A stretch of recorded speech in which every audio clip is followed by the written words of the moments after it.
Good morning mga kabogis. This is TGB Bougainville Garden. Ito po, meron na naman tayong kaalaman na isi-share sa inyo. Yung kung paano tayo from the rootstock na pinatubo natin sanga ay nakita na natin ng nag-show na siya ng nabuhay siya. Meron na siyang mga supling ano. So, mag-start po tayo ng grafting bago natin ilipat sa mga soft pots natin. What are the materials na kailangan natin? Of course, kailangan natin na meron po tayong cutter. Yan po, cutter. Ito po yung pagka yung mga sanga tinatanggal natin. And we also have the cutter for grafting. Meron tayong grafting tape. Meron tayong scissor. Of course, meron tayong lagare kasi nung pinatubo natin ito, naging dry yung ibabaw para noon mas madali na mabuhay yung ating idudugsong. Kailangan nating ilitaw yung sariwang parte ng ating rootstock. So, meron tayong lagare. Makita natin ang mga talim niya, isang malalaki ang talim, isang manipis ang talim. No? And we also have different sizes of plastic na pwede natin gamitin, ano? Kung malaki yung tatakpan natin na susuputan natin, kailangan natin ng mas malaki-laking plastic. And on a regular basis, ito pong supot ng yung ice bag na to ay madalas din nagagamit natin. And kailangan din natin na meron tayong pantali, no? Mas matipid po ito kaysa dun sa tie wire, no? Anyway, after 15 days or 20 days, pwede naman na natin tanggalin yan kung meron na nag-show na siya ng sign of life. And of course, importante, syempre sa grafting, meron tayong maganda at malulusog na sayon para ilagay natin, idugtong natin sa ating rootstock. So, start na po tayo, no? Since hindi na po natin pinakita na nilagari natin yung ating rootstock, nilagari na po natin kanina yan. Lilinisin po natin yung ibabaw. Bakit nga po ba nililinis? Of course, para po hindi siya magkaamag pag nabasa. Kasi hindi siya, makikita natin yung mga hibla ng kanyang katawan, ano, nandiyan pa. Pero kung malilinis natin ito, masisinop natin yung gilid, hindi siya kakapitan ng molds. Napapatay doon sa ating igagraft. Yan. Lang po, malinis yan.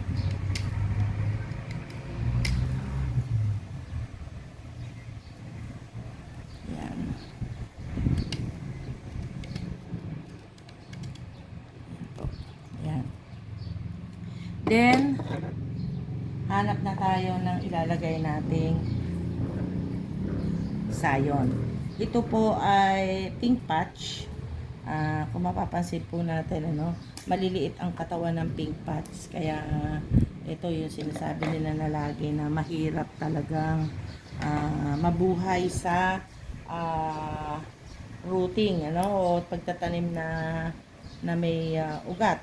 So, mas maganda siya, advisable siya na pang graft, no? Yan, siyang ilalagay natin sa graft natin, no? Yan. Gusto natin padamihin. Napakaganda po nitong pink patch na to. Lalo na pagka siya ay nag-flower na.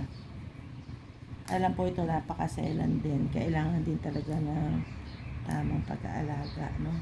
Yan. Okay. So, since malinis naman na po itong ating ginagamit, ano, lagi po natin tatandaan, mga kabogis, na kapag po tayo ay nagkabit ng ating sayon, ang nasa ilalim po lagi ay yung dahon. Nasa ibabaw po ang tinik. Ayan po. Kasi kung hindi po, mamamatay din po yung ikakabit nating sayon sa ating rootstock. Okay, unahin muna natin na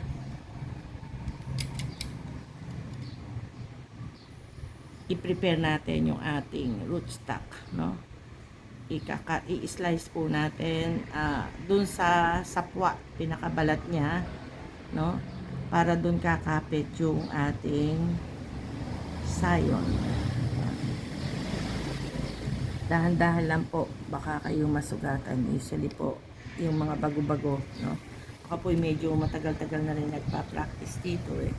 Kaya kadalasan po, marami po akong tama sa kamay.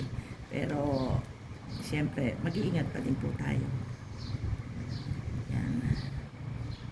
Kailangan po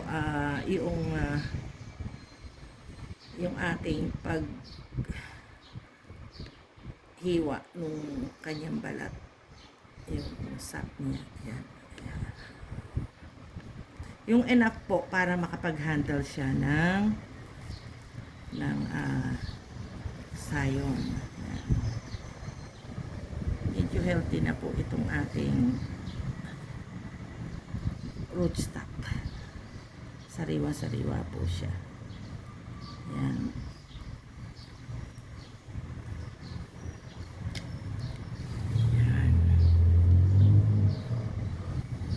Huwag na natin lagyan ito kasi makikita po natin may problema dito eh. May problema dun sa side na yan. Okay? Now, sinasabi ko na sa inyo, kailangan ang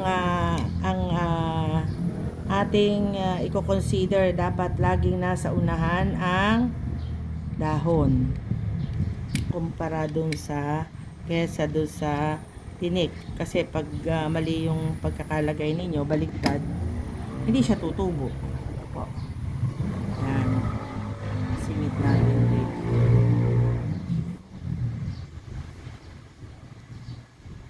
Yan. Gawin natin dalawa yan. Pero to make it safe, lalo na po sa mga ganitong klase ng sayon na maninipis at halos walang dahon, ipagtabi-tabihin na po ninyo na nakaayon kung alin ang dapat idudugsong, alin yung nasa ibabaw, alin yung nasa ilalim. Kasi ito po maliliit ang pagkakakilanlan kung yung tinik niya ay nakaibabaw o nasa ilalim. Okay? Yan. Dito na po tayo sa isa. Ganon din po, puro pink patch po ilalagay natin dito para masaya tayo. Yan.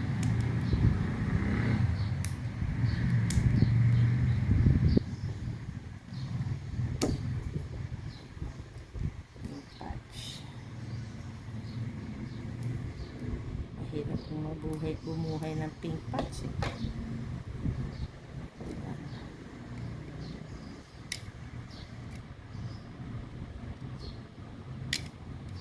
Kakat po tayo ng V-shape para yun ang ipapasok natin dun sa pinaka balat.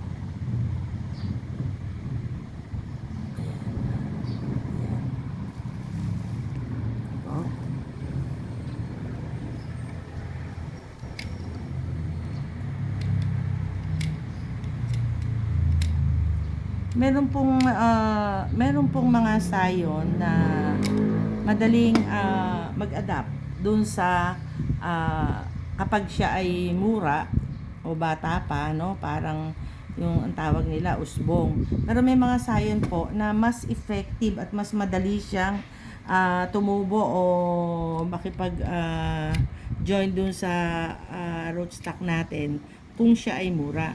Pero ito pong pink patch, napansin ko, mas okay po siya na medyo mature siya. Matigas. Pag sinabi po nating mature, matigas po yung katawan niya. Okay? Yan, ito. Pinagdagan na po natin para masigurado natin na and remember ladies and gentlemen, mga kabogis, ano? Kailangan po ito hindi natin i-expose sa ulan since today this season is rainy season. Kaya ayan, mapapansin po natin. Kailangan po nakasilong siya para mas safe yung kanyang pagtubo.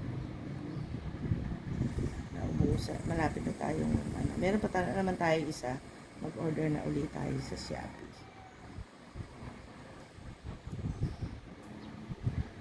Ano ba yan? Bakit ayaw niya?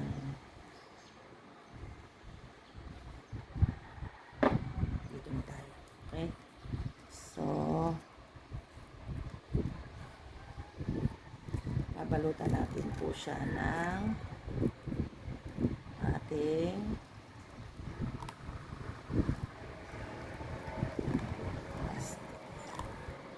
make it sure po pagka medyo may edad na po yung inyong idinudugtong, no? Make it sure na medyo mahigpit po ang ating lagay ng ating plastic. Yan. Then, yan.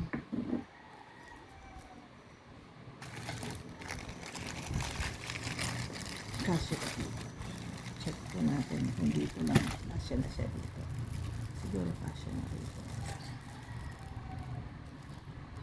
Ay, hindi po. To make sure na hindi siya nagalaw, dito na tayo sa mas malaki.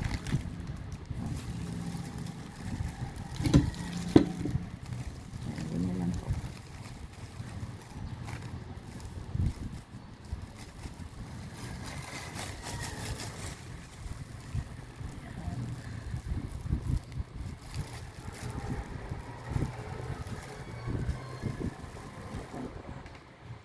Tanggalin natin ito, baka mag-create ng gulo. At kung ang ating pong rootstock ay may ganito, alisin na po natin yan para hindi na siya umagaw ng sustansya dun sa ating sayon. Yan.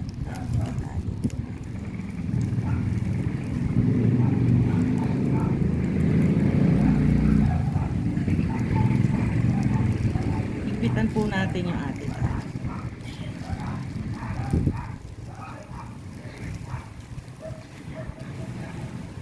ganyan lang po.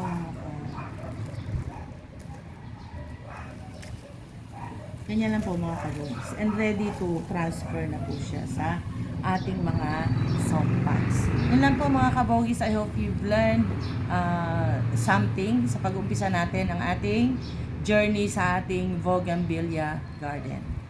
That's all for now. Thank you. Bye.